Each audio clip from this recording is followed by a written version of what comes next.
In sport, we need to work together.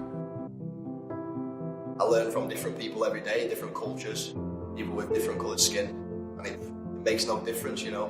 My advice would be to stand strong and comfortable in yourself and speak to whoever you need to speak to, whether that be your family members or your friends, and don't be afraid. We're teammates, regardless of our skin colour and our ethnicity.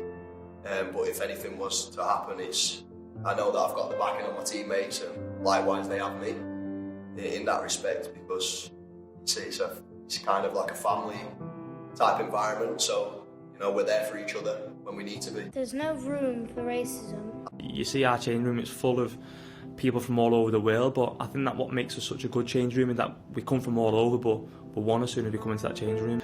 I think especially my teammates, it's not necessarily being captain, it's more being a friend and knowing that they can come to me for anything they want, and if something was to happen on a football pitch, outside of football, whether that may be, all the lads in that change room know they can ring me straight away, and we'll get it sorted, and we'll sort out whatever's going on straight away. I think now we all know that racism's there, and it's about not waiting for it to happen. It's making sure we do things before it happens, because it's important now that our eyes are all open to the matter and that we're all trying to make change, but it's important we use our platforms to make change. Imagine your worst type of nightmare. You know, everything can help. Some people like a hug, other people just some support or speaking or encouraging. I think at that moment you just feel like you need some positivity and you want to feel like you're in the comfort zone and protected. But other than that, I would say just try to say something and make it stop. And then, just trying to understand more about the situation, I think. Imagine if you were treated differently just because of the colour of your skin.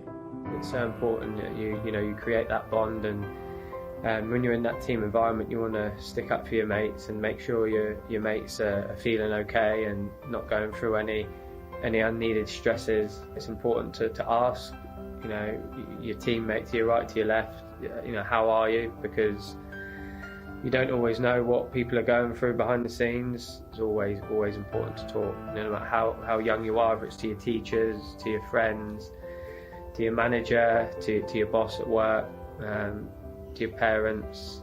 It's just vital to talk, and there's so many people out there that will want to help. If you see it, report it. I had good family members. My nan was a big role model for me, and even still now, I still stay in touch with my one of my old school teachers now, and I've got decisions I need to make. I ring him.